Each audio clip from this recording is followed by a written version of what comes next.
Hai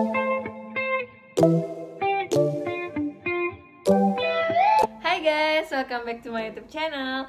Jadi di video aku kali ini aku akan ngobrol sama mahasiswa jurusan broadcasting di Universitas Mercu Buana. Sebelum lanjut, kalian subscribe dulu ya channel aku. Jadi ini dia bintang tamunya. Hai. Jadi ini dia guys bintang tamu kita. Hai Jovita. Halo semuanya. Oke Jovita, pertama-tama kenalin diri dulu ya. Oke, perkenalkan nama aku Jovita Rosalin Masanul Mangaul, biasa dipanggil Jovita. Sekarang ini baru aja tamat dari Mercu Buana, Fakultas Ilmu Komunikasi jurusan Broadcasting. Oke, berarti udah lulus ya? Iya, udah lulus. Oke. Kita mau tanya-tanya dulu sedikit sama Jovita tentang gimana sih perkuliahan di jurusan broadcasting. Jovita awalnya kenapa sih bisa milih jurusan broadcasting? Awalnya tuh aku karena suka banget nonton TV gitu kan. Aku suka nonton TV, terus aku ngeliat kayak di program-program di Trans TV atau nggak Trans 7, mereka tuh ada kru-krunya gitu loh. Waktu mereka bikin program gitu kan. Dulu waktu SMA aku tuh pengen pernah kepikiran pengen kerja di situ. Makanya aku mikir apa ya jurusan yang bisa aku ambil biar aku bisa kerja di sana gitu. Soalnya nggak tahu sih, kayak keren aja gitu bisa kerja di stasiun TV kan. Makanya dari itu aku nyari-nyari, akhirnya aku pengen ngambil jurusan broadcasting gitu. Oke. Sebenarnya broadcasting itu termasuk ilmu komunikasi ya? Bagian dari ilmu komunikasi. Jadi itu emang nama jurusan atau peminatan ya? Jadi itu tuh bagian dari ilmu komunikasi ya. Jadi ilmu komunikasi itu ada 4 jurusan. Dia tuh ada broadcast, PR, ada juga marketing communication, ada juga digital communication. Jadi kalau misalnya di negeri, setahu aku dia masuk dulu ke ilmu komunikasi, terus nanti di semester akhir baru bakal ada penjurusan gitu kan. Tapi kalau misalnya di swasta, mereka emang dari semester 1 udah ada penjurusan langsung gitu. Jadi aku dari semester 1 udah langsung ngambil broadcasting gitu. Nah, jadi kalau di broadcasting itu, di broadcasting Mercu Buana ya khususnya, itu pelajarin apa aja sih? Jadi selama di broadcasting Mercu Buana itu banyak banget yang dipelajarin. Jadi di broadcast ini nggak cuma belajar tentang pertelevisian, tapi juga tentang perfilman. Nah, tapi kalau di Mercu Buana dia broadcastingnya lebih terfokus ke pertelevisian. Jadi di sana kita pelajarin tentang editing, tentang pengambilan gambar, terus juga tentang penulisan naskah berita maupun non berita, atau kita juga belajar tentang film, kita cara membuat film kayak gimana gitu. Cuman kalau di TV-nya itu presentasinya lebih banyak daripada film sebenarnya kalau di broadcasting gitu. Tapi broadcasting itu bukannya radio? Iya, broadcasting itu sebenarnya penyiaran kan. Dia bisa masuk ke TV bisa, radio bisa, media cetak bisa, media online bisa. Jadi segala yang berbau dengan media, membuat video atau berita itu tuh sebenarnya masuk ke broadcasting. Cuman kalau di Mercu dia lebih fokus ke pertelevisian gitu. Oke, next. Jadi pelajaran yang paling kamu suka itu apa sih?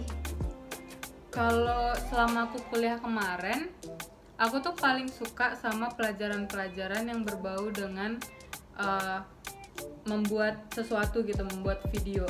Jadi kemarin tuh ada mata kuliah namanya Creative Program.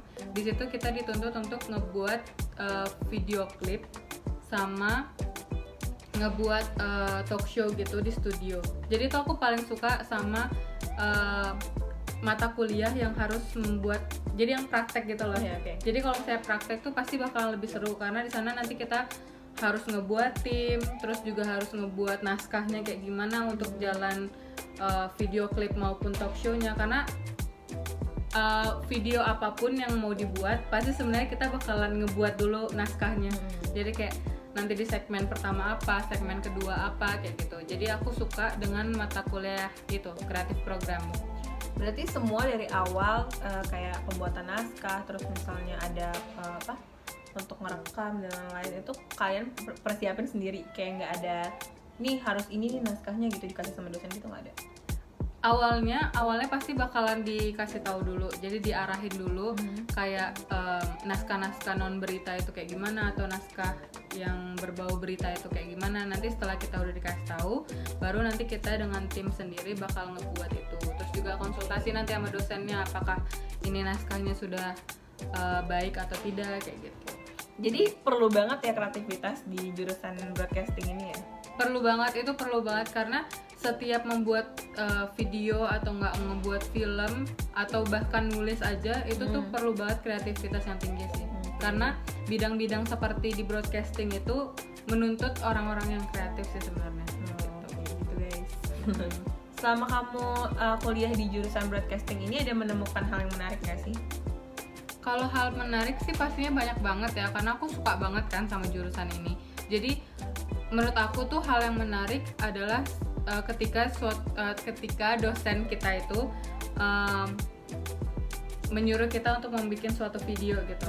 Jadi entah itu video layanan masyarakat atau nggak sosial eksperimen. Jadi kita dituntut untuk berpikir gitu, kayak ide-ide apa sih yang orang tuh pasti bakalan nonton gitu. Orang tuh pasti bakalan betah nonton video kita. Jadi menurut aku itu menarik karena hampir semua mata kuliah karena jurusan broadcasting kita dituntut untuk bikin tugas yang juga outputnya video gitu.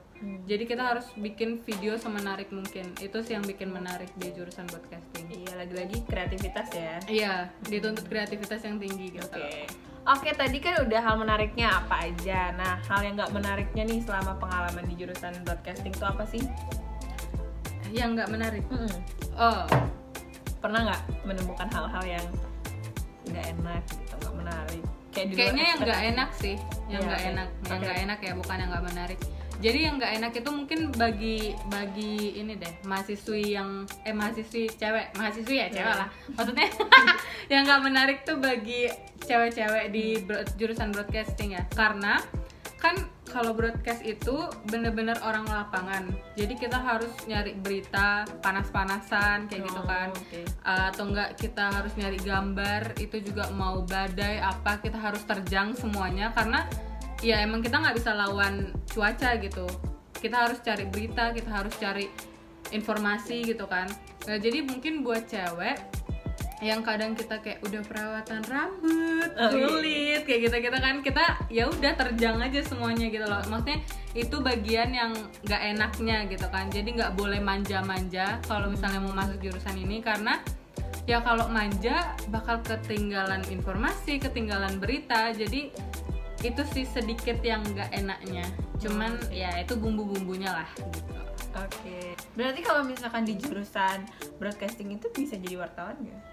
Bisa banget. Kalau ya broadcasting tuh entah itu nanti dia mau jadi pembawa berita, maksudnya yang di depan kamera itu bisa, mau jadi yang di belakang kamera itu jadi production assistant, atau mau jadi director atau mau jadi produser, itu semuanya bisa. Jadi di jurusan broadcasting ini emang dituntut harus bisa semuanya. Cuman kan nggak semua mahasiswa atau mahasiswi bisa kan untuk berbicara di depan kamera. Jadi ada yang lebih milih untuk terjun jadi reporter, tapi ada juga yang di balik layar gitu. Berarti prospek kerjanya apa aja tuh?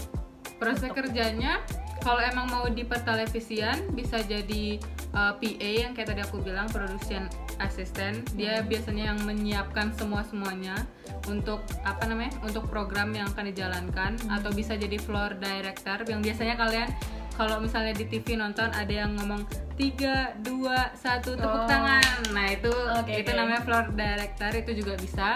Nanti jadi kameramen juga bisa. Pokoknya kalau di televisi itu pasti ada jenjang karirnya kan. Kalian ntar mungkin dari reporter yang di jalanan, terus nanti kalian yang di studio. Kalau udah banyak pengalaman, terus kalau misalnya kalian tadi FD atau nggak kameramen, mungkin nanti lama-lamanya bakal jadi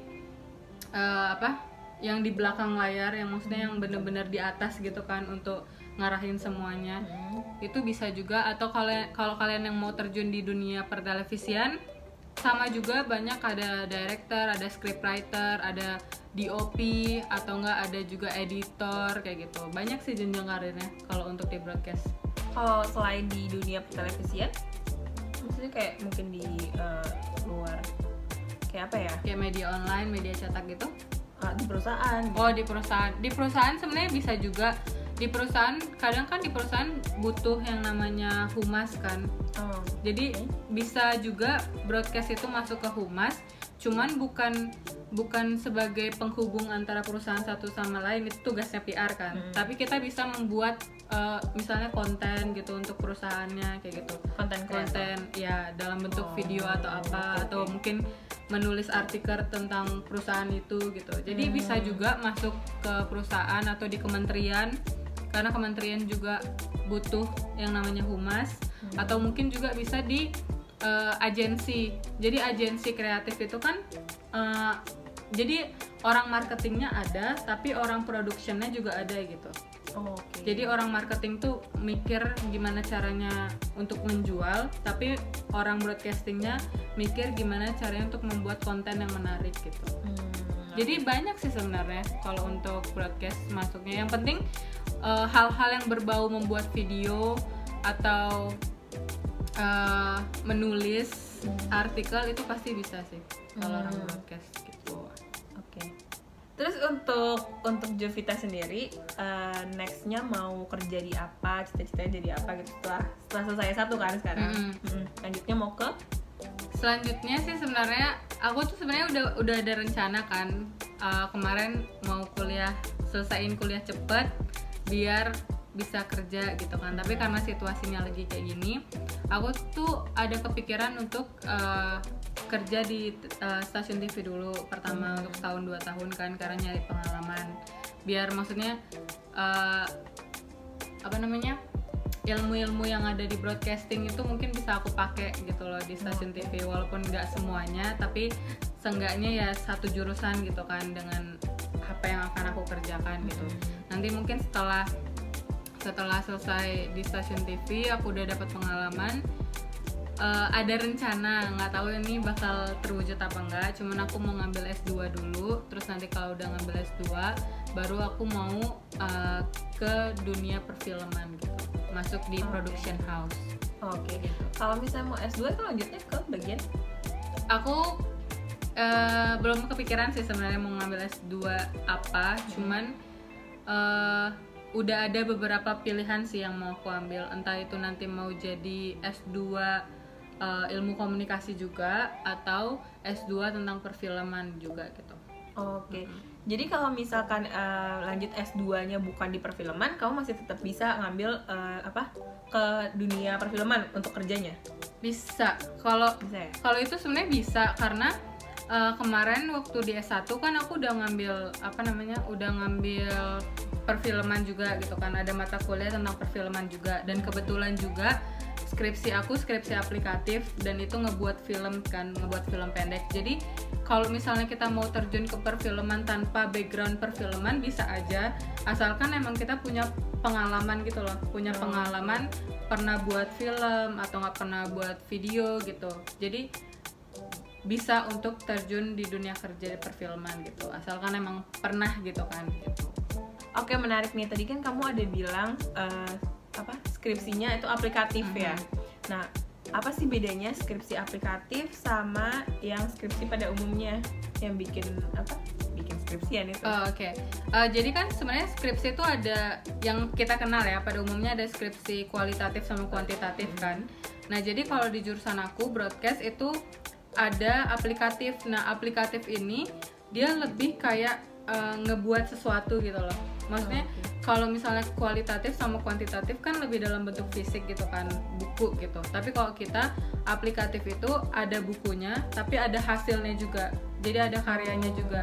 Nah, aplikatif itu kalau di jurusan aku boleh ngebuat film pendek ataupun dokumenter gitu. Jadi kita dalam satu tim ada 3 orang, tapi kalau yang dokumenter itu boleh Jadi yang filmnya itu boleh 4 orang, tapi yang dokumenter cuma boleh 3 orang gitu. Jadi dalam satu tim itu kita ada job desk-nya masing-masing. Entah itu ada jadi director, ada scriptwriter, terus juga ada DOP sama editor. Nah nanti udah punya job desk masing-masing. Nah jadi kita skripsinya masing-masing tentang job desk kita. Jadi kalau aku kemarin kan sebagai DOP, jadi skripsi buku aku itu tentang DOP gitu, menjelaskan DOP itu apa, terus aku selama produksi ngapain aja, dan shoot yang aku ambil itu apa aja, tipe shootnya apa, jenis shootnya apa, kayak gitu-gitu. Jadi deskripsi itu menjelaskan DOP mengenai film yang aku buat gitu. Oke, DOP itu apa? DOP itu Director of Photography. Dia jadi pengarah gambar kalau bisa dibilang gitu. Oke. Tapi bukan kamu yang nge-shoot. Enggak. Jadi kalau misalnya DOP itu dia lebih kayak mengepalai kameramen gitu. Jadi dia yang punya konsep, dia yang punya bukan konsep sendiri sih, maksudnya dia punya konsep tapi udah didiskusikan sama director. Jadi kalau udah didiskusikan dengan director, dia maksudnya konsepnya itu udah disetujui sama director. Nah nanti DOP lah yang ngarah-ngarahin kameramennya. Jadi mungkin kameramen satunya dia ngambil tipe shoot yang ini, kameramen yang kedua ngambil tipe shoot yang kayak gini, terus kamera yang ketiga jadi master yang diem aja di tengah gitu. Jadi dia yang ngarahin. Oke. Itu berarti sama kayak sutradara nggak sih ngarang-ngarahin? Enggak, kalau beda. Jadi beda. Kalau DOP itu dia lebih ngarahin komposisi gambarnya seperti apa. Tapi kalau sutradara dia yang ngarahin keseluruhannya. Itu komposisi gambarnya sama aktornya. Jadi aktornya itu apakah take pertama dia udah full, maksudnya udah bagus, ekspresinya udah dapet atau belum, itu sutradara tanggung jawabnya. Kalau misalnya belum dapet feel-nya, berarti harus take ulang gitu. Tapi kalau misalnya director, dia sebisa mungkin membantu sutradara. Kalau misalnya dia melihat, oh itu tadi aktornya bocor, rambutnya tadinya diikat, kok sekarang diurai, misalnya gitu, kita boleh ngingetin ke sutradara. Tapi sebenarnya tanggung jawab kita lebih ke komposisi gambarnya gitu. Kayak bagus, indahnya gambar itu tanggung jawabnya DOP gitu.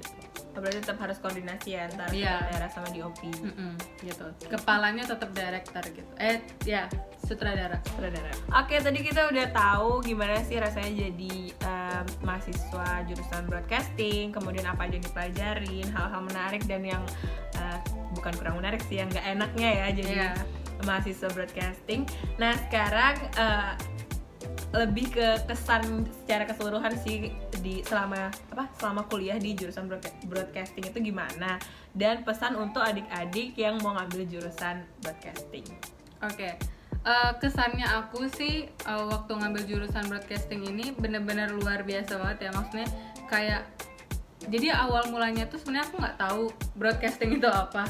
Jadi aku tuh masuk kuliah, aku tuh cuma pengen ngambil ilmu komunikasi. Cuman waktu di Mercu harus langsung penjurusan gitu kan, mau apa. Terus karena aku nggak tahu, bener-bener nggak tahu broadcasting itu apa, PR itu apa, marketing itu apa, digicom itu apa, ya udah akhirnya aku milih broadcasting gitu. Karena sebenarnya ini konyol banget, karena sebenarnya dari pilihannya itu yang paling atas broadcasting gitu kan. Jadi pilih itu aja. Iya, jadi aku pilih yang paling atas gitu kan. Karena emang aku sama sekali buta waktu SMA itu, nggak tahu broadcasting itu sebenarnya apa gitu kan. Nah, cuman kesan yang aku dapetin selama aku berkuliah 3,5 tahun di sana, bener-bener kayak ini tuh perkuliahan yang menarik menurut aku, karena kita ngebuat sesuatu yang berbau sosial gitu loh. Jadi berbau tentang human interest gitu loh. Jadi kayak ntar kita ngambil foto atau ngambil video, ngambil film kayak gitu-gitu kan.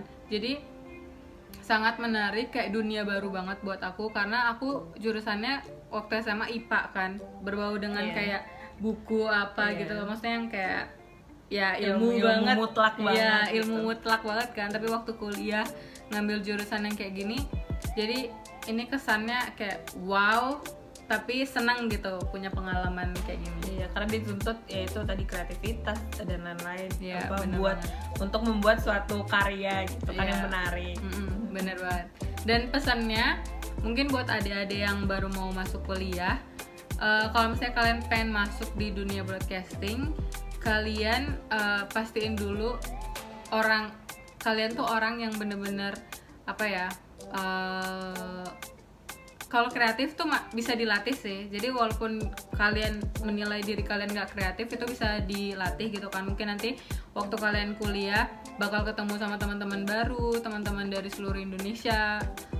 Dia bisa berbagi kisah atau apa. Jadi kalian bisa kayak, oh ya itu menarik ya atau apa. Jadi kalian bisa saling tukar pikiran, dan itu juga melatih kekreatifan kalian gitu kan. Terus kalau kalian mau ngambil broadcasting, sebisa mungkin sih kalian harus berani untuk ngomong di depan kamera gitu loh, karena nanti selama perkuliahan kalian mau nggak mau tuh harus dituntut juga bisa ngomong depan kamera gitu. Walaupun nantinya kalian kerja nggak di depan kamera ya nggak apa-apa, tapi kalian kayak emang udah suka ngomong aja gitu. Kalau kalian suka ngomong, pasti kalian bakalan bisa untuk terus berkarya di broadcasting, atau maksudnya berkarya di dunia kerja nanti gitu. Oke guys, itu tadi ngobrol-ngobrol kita bareng Jovita, mahasiswa jurusan broadcasting di Mercu Buana, Jakarta ya. Oke, sekian video dari kita. Jangan lupa subscribe, like, komen, dan share ke teman-teman kalian. Untuk Jovita juga mau di follow IG-nya. Jangan lupa follow IG aku di bawah ini, Jovita Lumban Gaul. Oke guys, see you on my next video. Bye bye.